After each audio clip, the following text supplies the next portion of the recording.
Halo rekan-rekan, selamat datang kembali di channel ini. Video kali ini rekan-rekan, kita akan membahas terkait dengan pernyataan dari Kementerian Pendayagunaan Aparatur Negara terhadap opsi pengangkatan honorer menjadi P3K part-time. Informasi selengkapnya silakan disimak dan ditonton secara lengkap agar rekan-rekan sekalian bisa menerima informasi ini secara utuh dan menyeluruh.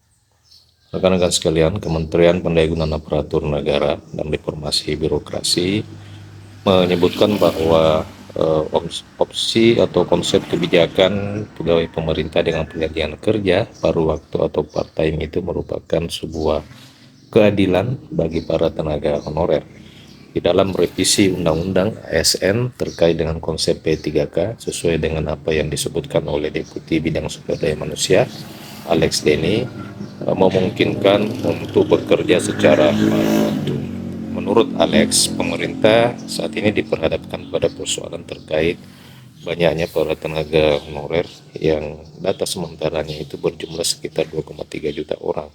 Mereka akan habis masa kerjanya pada November tahun 2023. Nah, revisi Undang-Undang ASN menurutnya ini mencoba mencarikan solusi terbaik bagi seluruh tenaga non-aparatur sipil negara agar terhindar dari kebijakan pengutusan hubungan kerja secara massal dan tidak terjadi pembengkakan anggaran pemerintah.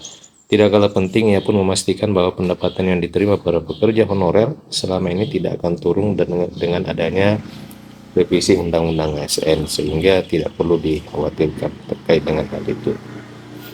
Rekan-rekan sekalian, revisi Undang-Undang ASN apa yang sesuai dengan apa yang disebutkan oleh Alex ini itu terkait dengan konsep P3K memungkinkan untuk bekerja paruh waktu. P3K bekerja paruh waktu ini memastikan solusi pendapatan mereka tidak akan berkurang, tetapi jam kerja akan disesuaikan agar lebih adil.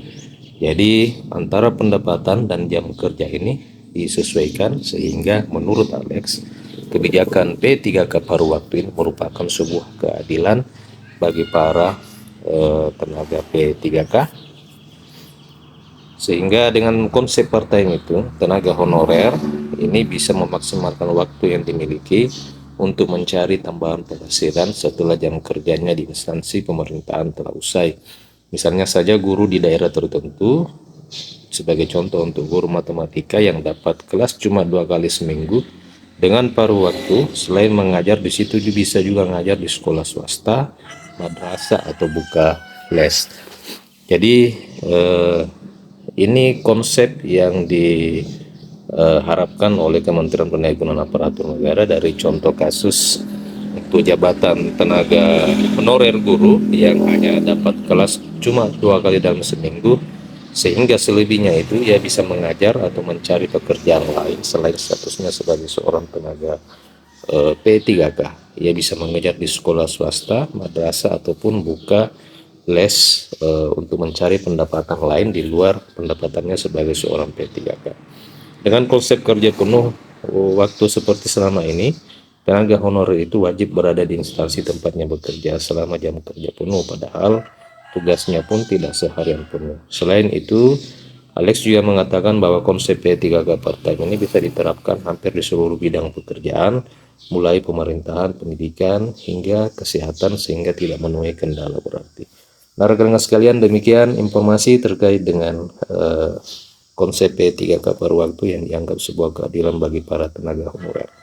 Bagaimana tanggapan rekan-rekan? Apakah memang ini adil atau seperti apa? Silakan tuliskan komentar rekan-rekan di kolom komentar video ini. Terima kasih rekan-rekan telah menyaksikan video ini. Sampai jumpa di video berikutnya.